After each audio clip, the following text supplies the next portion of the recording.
ਦਰਸ਼ਕੋ break ਤੋਂ ਬਾਅਦ ਤੁਹਾਡਾ ਸਵਾਗਤ ਹੈ ਜੀ। ਡਾਕਟਰ ਸਾਹਿਬ, ਅਗਲੇ ਇਸ਼ੂ ਬਾਰੇ ਤੁਸੀਂ ਕੀ ਕਹਿਣਾ ਚਾਹੋਗੇ?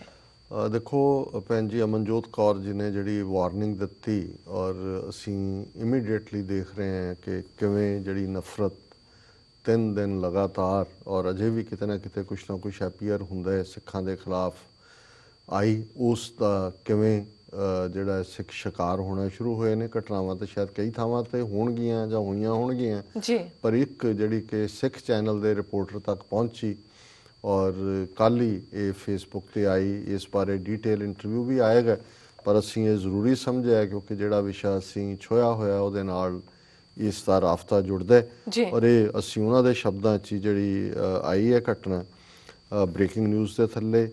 ਦਿੱਲੀ ਵਿੱਚ 15 ਹਿੰਦੂ ਦਹਿਸ਼ਤਗਰਦਾਂ ਵੱਲੋਂ ਇੱਕ ਨਿਹੱਥੇ ਸਿੱਖ ਨੌਜਵਾਨ ਨੂੰ ਮਾਰਨ ਦੀ ਕੋਸ਼ਿਸ਼ ਔਰ ਇਹ ਘਟਨਾ ਦਿੱਲੀ ਡੇਟਲਾਈਨ ਹੈ। ਗੁਰਪ੍ਰੀਤ ਸਿੰਘ ਕਾਲੜਾ ਸਾਬਤ ਸੂਰਤ ਸਿੱਖ ਸਰਦਾਰ ਨੌਜਵਾਨ ਜਿਸ ਦਾ ਆਪਣੀ ਸਿੱਖੀ ਨਾਲ ਅੰਤਾਂ ਦਾ ਮੋਹ ਹੈ, ਪਿਛਲੇ ਸਮੇਂ ਦਿੱਲੀ ਵਿੱਚ ਹੁੰਦੀ ਗੁਰੂ ਸਾਹਿਬ ਦੇ ਰੁਮਾਲਿਆਂ ਦੀ ਬੇਅਦਬੀ ਦੀ ਗੱਲ ਨੂੰ ਸਮੁੱਚੀ ਸਿੱਖ ਕੌਮ ਦੇ ਮੋਹਰੇ ਲਿਆਉਣ ਵਾਲਾ ਹੈ। ਇਹ ਨੌਜਵਾਨ ਘਟਨਾ ਅੱਜ ਮਿਤੀ 11/30/2016 ਬੀਤੇ ਕੱਲ੍ਹ ਦੀ ਘਟਨਾ ਨੂੰ ਗੁਰਪ੍ਰੀਤ ਸਿੰਘ ਕਾਲੜਾ ਆਪਣੇ ਇੱਕ ਹਿੰਦੂ ਦੋਸਤ ਨਾਲ ਇੱਕ ਵਿਆਹ ਦੇ ਪ੍ਰੋਗਰਾਮ ਵਿੱਚ ਹਿੱਸਾ ਲੈਣ ਗਿਆ ਤਾਂ ਉੱਥੇ ਮੌਜੂਦ ਸ਼ਰਾਬ ਦੇ ਨਸ਼ੇ ਵਿੱਚ ਧੁੰਨ ਹਿੰਦੂ ਲੜਕਿਆਂ ਵੱਲੋਂ ਗੁਰਪ੍ਰੀਤ ਸਿੰਘ ਕਾਲੜਾ ਦਾ ਮਜ਼ਾਕ ਉਡਾਇਆ ਜਾਣ ਲੱਗਾ।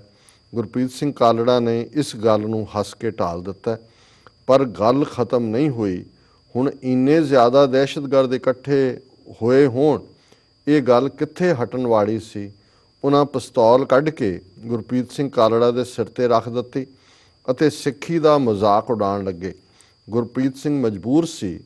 ਫਿਰ ਇੰਨੇ ਨੂੰ ਇਹਨਾਂ ਹਿੰਦੂ ਅੱਤਵਾਦੀਆਂ ਨੇ ਗੁਰਪ੍ਰੀਤ ਸਿੰਘ ਕਾਲੜਾ ਨੂੰ ਕੁੱਟਣਾ ਸ਼ੁਰੂ ਕਰ ਦਿੱਤਾ। 15 ਤੋਂ 16 ਮੁਸ਼ਟੰਡੇ ਖਤਰਨਾਕ ਵਹਿਸ਼ੀ ਹਿੰਦੂ ਅੱਤਵਾਦੀਆਂ ਨੇ ਗੁਰਪ੍ਰੀਤ ਸਿੰਘ ਨੂੰ ਕੇਸਾਂ ਤੋਂ ਫੜ ਕੇ ਘੜੀਸਿਆ ਅਤੇ ਬੁਰੀ ਤਰ੍ਹਾਂ ਨਾਲ ਮਾਰ ਕੁਟਾਈ ਕੀਤੀ, ਜਿਸ ਵਿੱਚ ਉਸ ਦਾ ਇੱਕ ਦੰਦ ਵੀ ਟੁੱਟ ਗਿਆ ਅਤੇ ਹੋਰ ਬਹੁਤ ਜ਼ਿਆਦਾ ਬੁਰੀਆਂ ਸੱਟਾਂ ਲੱਗੀਆਂ ਹਨ, ਜੋ ਕਿ ਸਾਡੇ ਦਰਸ਼ਕ ਸਕਰੀਨ ਦੇ ਉੱਤੇ ਦੇਖ ਸਕਦੇ ਨੇ ਕਿ ਉਸ ਦਾ ਕੀ ਹਾਲ ਕੀਤਾ।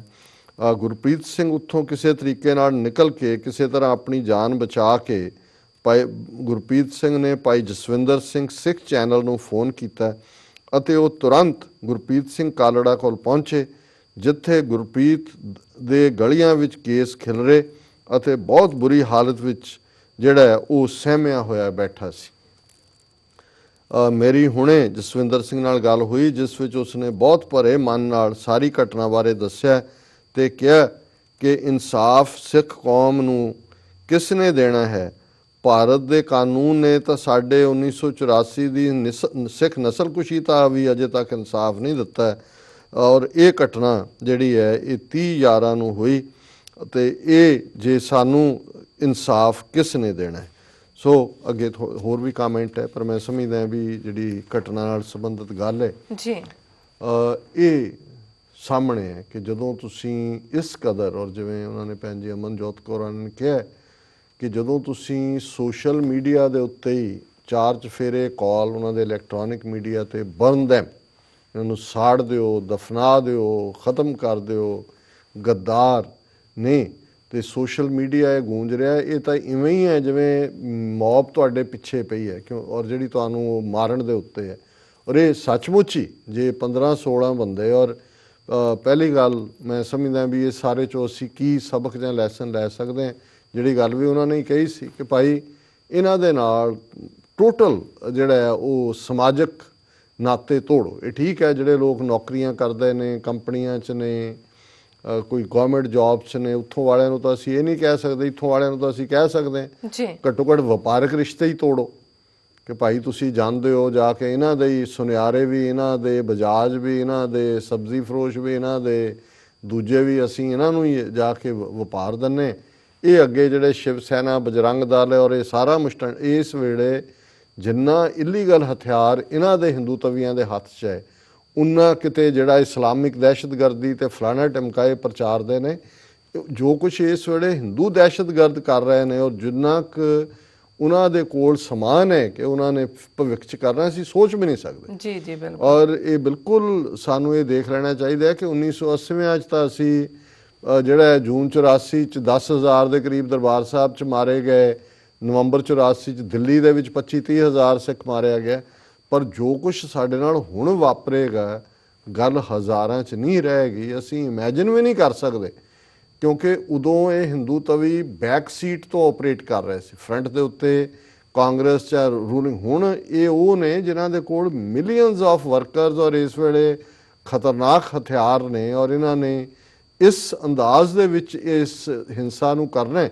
ਉਹਨੇ ਦੇਖ ਲਿਆ ਗੁਜਰਾਤ 'ਚ ਮਾਰਿਆ 2-3 ਹਜ਼ਾਰ ਮੁਸਲਮਾਨ, ਕੀ ਹੋ ਗਿਆ 2.5 ਸਾਲ 'ਚ ਕਿਸ ਕਿਸਮ ਦਾ। ਉੜੀਸਾ ਦੇ ਵਿੱਚ 90 ਤੋਂ ਜ਼ਿਆਦਾ ਜਿਹੜੇ ਨੇ ਚਰਚ ਡੇਗੇ ਢਾਏ, ਹੁਣ ਵੀ ਕੀ ਕਰ ਲਿਆ ਕਿਸੇ ਨੇ। ਸੋ ਸਿੱਖਾਂ ਦਾ ਤਾਂ, ਇਹਨਾਂ ਦਾ ਤਾਂ, ਮੁਸਲਮਾਨਾਂ ਦੇ ਦੁਨੀਆ 'ਚ 57 ਮੁਲਕ ਨੇ, ਈਸਾਈਆਂ ਦਾ ਸਾਰਾ ਵੈਸਟ ਹੈ। ਜੇ ਮੁਸਲਮਾਨ ਔਰ ਈਸਾਈ ਉੱਥੇ ਕਰਨ ਦੇ, ਉਹਨਾਂ ਦੇ ਖਿਲਾਫ ਹਿੰਸਾ ਕਰਨ ਦੇ ਬਾਵਜੂਦ ਕੋਈ ਕਿਸੇ ਨੇ ਜਿਹੜਾ ਕੋਈ ਉਹਨਾਂ ਨੂੰ ਜਵਾਬਦੇਹ ਨਹੀਂ ਬਣਾਇਆ, ਸਾਡਾ ਤਾਂ ਵਾਲੀ ਵਾਰਸ ਹੀ ਕੋਈ ਨਹੀਂ ਹੈ ਸਿਵਾਏ ਗੁਰੂ ਕਲਗੀਧਰ ਦੇ। ਜੀ ਡਾਕਟਰ ਸਾਹਿਬ, ਬਿਲਕੁਲ। ਸੋ ਅਸੀਂ ਸਮਝਦੇ ਹਾਂ ਵੀ ਘੱਟੋ ਘੱਟ ਇੱਥੇ ਅਸੀਂ ਇਹ ਗੱਲ ਜ਼ਰੂਰ ਰੱਖੀਏ, ਇਹਨਾਂ ਦੇ ਨਾਲ ਜਿਹੜਾ ਕੋਈ ਵੀ ਇਸ ਕਿਸਮ ਦਾ ਜਿਹੜਾ ਕਾਰੋਬਾਰੀ ਘੱਟੋ ਘੱਟ ਜਿਹੜਾ ਸਾਡੇ ਵਪਾਰ ਇਹਨਾਂ ਨੂੰ ਦਿੰਦੇ ਨੇ, ਇਹਨੂੰ ਵੀ ਬੰਦ ਕਰੋ ਤੁਸੀਂ। ਸੋ ਬਹੁਤ ਦੁਖਦਾਈ ਘਟਨਾ ਵਾਪਰੀ ਇਹਨਾਂ ਨਾਲ। ਜੀ ਡਾਕਟਰ ਸਾਹਿਬ, ਹੁਣ ਤੁਸੀਂ ਸਾਡੇ ਦਰਸ਼ਕਾਂ ਨੂੰ ਦੱਸ ਦਿਓ ਅੱਜ ਦਾ ਵਿਚਾਰ।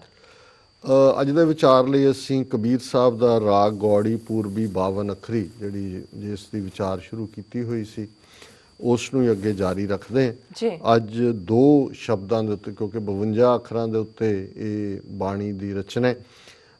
ਝੱਜਾ ਤੇ ਯਹੀ ਹੈ, ਇਸ ਦੇ 2 ਸ਼ਲੋਕ ਨੇ। ਝੱਜੇ ਸ਼ਬਦ ਦੇ ਉੱਤੇ ਜਿਹੜਾ ਸ਼ਲੋਕ ਹੈ 15ਵਾਂ, ਕਬੀਰ ਸਾਹਿਬ ਫਰਮਾਉਂਦੇ ਨੇ, ਝੱਜਾ ਉਰਜ ਸੁਰਜ ਨਹੀਂ ਜਾਣਾ, ਰਹੋ ਝਿਜਕ ਨਾਹੀਂ ਪਰਵਾਨਾ, ਕਤ ਝੱਖ ਝੱਖ ਔਰਨ ਸਮਝਾਵਾ, ਝਗਰ ਕੀਏ ਝਗਰੋ ਹੀ ਪਾਵਾ। ਜੀ ਕਿ ਭਾਈ ਝੱਜਾ ਤੈਨੂੰ ਇਹ ਸਿਖਾਉਂਦਾ ਹੈ ਕਿ ਵੀ ਤੂੰ ਉਲਝਣਾ ਨਹੀਂ ਹੈ, ਕਿ ਵੀ ਤੂੰ ਤਾਂ ਉਲਝਿਆ ਹੋਇਆ। ਝੱਜਾ ਉਰਜ, ਤੇਰਾ ਅੰਦਰ ਜਿਹੜਾ ਹੈ ਉਲਝੀ ਆਤਮਾ ਹੈ, ਤੇਰਾ ਮਨ ਸ਼ੰਕਿਆ ਨਾਲ ਭਰਿਆ ਹੋਇਆ, ਡਾਊਟਸ ਨਾਲ ਭਰਿਆ ਹੋਇਆ। ਸੁਰਜ ਨਹੀਂ ਜਾਣਾ, ਤੈਨੂੰ ਇਹ ਵੀ ਨਹੀਂ ਪਤਾ ਹੈ ਕਿ ਹਾਊ ਟੂ ਅਨਟੈਂਗਲ। ਉਲਝਣਾ ਹੁੰਦਾ ਟੈਂਗਲ ਹੋਣਾ, ਕਿ ਵੀ ਉਲਝ ਦਾ ਉਲਟ ਸੁਰਜ ਹੈ, ਕਿ ਵੀ ਤੈਨੂੰ ਪਤਾ ਹੀ ਨਹੀਂ ਹੈ ਵੀ ਇਹਨੂੰ ਮੈਂ ਜਿਹੜਾ ਮਨ ਦੇ ਸ਼ੰਕੇ ਨੇ, ਇਹਨਾਂ ਨੂੰ ਕਿਵੇਂ ਅਨਟਾਈ ਕਰਾਂ, ਅਨਟੈਂਗਲ ਕਰਾਂ। ਰਹੋ ਝਿਜਕ ਨਾ ਹੀ ਪਰਵਾਨਾ, ਤੂੰ ਆਪਣੇ ਸਾਰੇ ਸੰਸੇ ਛੱਡ ਕੇ ਰੱਬ ਦੀ ਸ਼ਰਨ ਨਹੀਂ ਲਈ, ਰੱਬ ਨੂੰ ਆਪਣਾ ਆਪਾ ਨਹੀਂ ਦਿੱਤਾ, ਇਸ ਲਈ ਤੂੰ ਰੱਬ ਦੇ ਦਰ ਤੇ ਪ੍ਰਵਾਨ ਨਹੀਂ ਹੈ। ਕਤ ਝੱਖ ਝੱਖ ਔਰਨ ਸਮਝਾਵਾ, ਕਿ ਤੂੰ ਆਪ ਬੜੀ ਝੱਖ ਝੱਖ ਮਾਰਦਾ। ਸਾਡੇ ਵੀ ਕਹਿਣਾ ਐਵੇਂ ਝੱਖ ਨਾ ਮਾਰ, ਹੁੰਦਾ ਕਿ ਵੀ ਐਵੇਂ ਬੋਲੀ ਜਾਣਾ ਜਾਂ ਆਪਣੀ ਗੱਲ ਨੂੰ ਹੀ ਠੀਕ ਕਹਿਣਾ, ਕਿ ਵੀ ਤੂੰ ਆਪ ਝੱਖ ਮਾਰਦਾ ਹੈ, ਆਪ ਫਜ਼ੂਲ ਗੱਲਾਂ ਕਰਦਾ ਹੈ। ਔਰਨ ਸਮਝਾਵਾ, ਤੇ ਦੂਸਰਿਆਂ ਨੂੰ ਕਨਵਿੰਸ ਕਰਨ ਦੀ ਕੋਸ਼ਿਸ਼ ਕਰਦਾ, ਤੂੰ ਤੇਰੇ ਪੱਲੇ ਤੂੰ ਆਪ ਪ੍ਰਵਾਨ ਨਹੀਂ ਹੈ। ਝਗਰ ਕੀਏ ਝਗਰੋ ਹੀ ਪਾਵਾ, ਕਿ ਭਾਈ ਜਿਹੜਾ ਬੰਦਾ ਦੀ ਸੁਰਤ ਝਗੜੇ ਦੇ ਵਿੱਚ ਰਹਿੰਦੀ ਹੈ, ਉਹ ਹਮੇਸ਼ਾ ਝਗੜਾ ਹੀ ਉਸ ਨੂੰ ਮਿਲਦਾ ਹੈ। ਕਿ ਜੋ ਕੁਛ ਜਿਸ ਨੂੰ ਜੈਸਾ ਸੇਵਾ ਤੈਸਾ ਹੋਏ। ਜਿਹੜਾ ਰੱਬ ਨੂੰ ਯਾਦ ਕਰਦਾ, ਰੱਬ ਵਰਗਾ, ਜਿਹਦੇ ਅੰਦਰ ਕਨਫਿਊਜ਼ਨ ਹੈ, ਉਹ ਕਨਫਿਊਜ਼ਨ 'ਚ ਹੀ ਰਹੇਗਾ। ਦੂਸਰਾ ਸ਼ਲੋਕ ਹੈ, ਯਈਆਂ ਨਿਕਟ ਜੋ ਘਟ ਰਹੋ, ਦੂਰ ਕਹਾਂ ਤਜ ਜਾਏ, ਜਾ ਕਾਰਨ ਜਗ ਢੂੰਡਿਓ, ਨੇਰੋ ਪਾਇਓ ਤਾਂ। ਯਈਆਂ ਸ਼ਬਦ ਦੇ ਨਾਲ ਕਿ ਭਾਈ ਜਿਹੜਾ ਤੇਰੇ ਅੰਦਰ ਹੈ, ਤੇਰੇ ਬਿਲਕੁਲ ਨਾਲ ਹੈ, ਘੱਟ ਹਿਰਦੇ ਨੂੰ ਕਹਿੰਦੇ ਨੇ। ਯਈਆਂ ਨਿਕਟ ਜੋ ਘਟ ਰਹੋ, ਜਿਹੜਾ ਤੇਰੇ ਦਿਲ ਦੇ ਨੇੜੇ ਹੈ, ਦਿਲ ਦੇ ਵਿੱਚ ਹੈ, ਉਹ ਰੱਬ। ਜੀ ਦੂਰ ਕਹਾਂ ਤਜ ਜਾਏ, ਉਹਨੂੰ ਛੱਡ ਕੇ ਤੂੰ ਦੂਰ ਭੱਜਿਆ ਫਿਰਦਾ। ਤੂੰ ਬਾਹਰ ਲੱਭ ਰਿਹਾ ਵੀ ਜੰਗਲਾਂ 'ਚ ਪਹਾੜਾਂ 'ਚ ਕੋਈ ਬਾਬਾ ਦੇ ਦੇ, ਕੋਈ ਤਾਂਤਰਿਕ ਦੇ ਦੇ, ਕੋਈ ਜੋਤਸ਼ੀ ਮੈਨੂੰ ਦੇ ਦੇ। ਇਹ ਨਹੀਂ, ਉਹ ਤਾਂ ਰੱਬ ਤੇਰੇ 'ਚ ਹੈ। ਕਿੱਥੇ ਤੂੰ ਜਾ ਕੇ ਉਹਨੂੰ ਲੱਭਣਾ, ਵੀ ਕਿਹਨੂੰ ਤੂੰ ਲੱਭਦਾ ਫਿਰਦਾ? ਉਹ ਤਾਂ ਸਰਬ ਨਿਵਾਸੀ ਸਦਾ ਅਲੇਪਾ ਤੋਹੀ ਸੰਗ ਸਮਾਈ। ਦੂਰ ਕਹਾ ਤਾਂ ਜਾ ਕਾਰਨ ਜਗ ਢੂੰਡਿਓ, ਕਿ ਮੈਂ ਜਿਹਨੂੰ ਲੱਭਣ ਦੇ ਲਈ ਸਾਰਾ ਸੰਸਾਰ ਫਿਰ ਮਾਰਿਆ, ਨੇਰੋ ਪਾਇਓ ਤਾਹੇ, ਪਰ ਉਹ ਤਾਂ ਮੇਰੇ ਨੇੜੇ ਹੀ ਸੀ, ਮੇਰੇ ਕੋਲ ਹੀ ਸੀ, ਮੇਰੇ ਅੰਦਰ ਹੀ ਜਿਹੜਾ ਉਹ ਸੀ। ਔਰ ਇਹੀ ਜਦੋਂ ਅਸੀਂ ਫਲਸਫੇ ਦੀ ਗੱਲ ਕਰਦੇ ਹਾਂ, ਗੁਰਬਾਣੀ ਦੀ ਜਾਂ ਸੂਫੀਆਂ ਦੀ, ਬੁੱਲੇ ਸ਼ਾਹ ਦੇ ਅਸੀਂ ਸਿੱਧੇ ਸਾਦੇ ਸ਼ਬਦ ਜਦੋਂ ਸੁਣਦੇ ਕਿ ਭਾਈ ਜਿਹੜਾ ਉਹ ਰੱਬ ਤਾਂ ਤੇਰੇ ਨਾਲ ਹੈ। ਜਦੋਂ ਉਹ ਕਹਿੰਦੇ ਨੇ ਕਿ ਪਰ ਕਿਸੇ ਦਾ ਦਿਲ ਨਾ ਢਾਈ, ਰੱਬ ਦਿਲਾਂ ਵਿੱਚ ਰਹਿੰਦਾ। ਹੁਣ ਇਹ ਦਿਲਾਂ 'ਚ ਰਹਿਣਾ ਇਹੀ ਹੈ ਕਿ ਭਾਈ ਉਹ ਤੇਰੇ ਨਾਲ ਹੈ। ਕਾਹੇ ਰੇ ਬਨ ਖੋਜਨ ਜਾਈ, ਸਰਬ ਨਿਵਾਸੀ ਸਦਾ ਅਲੇਪਾ ਤੋਹੀ ਸੰਗ ਸਮਾਈ। ਜੀ ਇਹ ਡਾਕਟਰ ਅੱਜ ਦਾ ਸਾਹਿਬ। ਵਿਚਾਰ ਹੈ। ਤੁਹਾਡਾ ਬਹੁਤ ਬਹੁਤ ਸ਼ੁਕਰੀਆ, ਤੁਸੀਂ ਅੱਜ ਦਾ ਵਿਚਾਰ ਸਾਡੇ ਦਰਸ਼ਕਾਂ ਨਾਲ ਸਾਂਝਾ ਕੀਤਾ। ਇਸ ਨਾਲ ਆਪਣੇ ਵਿਊਅਰਸ ਕੋਲ ਲੈਣੇ ਇਜਾਜ਼ਤ। ਵਿਊਅਰਸ, ਸਾਡੇ ਪ੍ਰੋਗਰਾਮ ਦਾ ਸਮਾਂ ਇੱਥੇ ਸਮਾਪਤ ਹੁੰਦਾ। ਤੁਸੀਂ ਆਪਣੀ ਰਾਏ ਤੇ ਸੁਝਾਅ ਸਾਨੂੰ ਭੇਜਣਾ ਭੁੱਲਣਾ ਸਾਡੇ ਇਸ ਪਤੇ ਤੇ sos@tvd4.tv ਤੇ ਅਸੀਂ ਆਪਣਾ ਪ੍ਰੋਗਰਾਮ ਲੈ ਕੇ ਫਿਰ ਦੁਬਾਰਾ ਹਾਜ਼ਰ ਹੋਵਾਂਗੇ। ਤਦ ਤੱਕ ਲਈ ਮੈਨੂੰ ਤੇ ਪ੍ਰਾਰਥਨਾ ਗਿਆ ਦੋ। ਦੇਖਦੇ ਰਹੋ TV 84। ਬੁਲਾਦੇ ਫਤਿਹ। ਵਾਹਿਗੁਰੂ ਜੀ ਕਾ ਖਾਲਸਾ, ਵਾਹਿਗੁਰੂ ਜੀ ਕੀ ਫਤਿਹ। ਵਾਹਿਗੁਰੂ ਜੀ ਕੀ ਫਤਿਹ।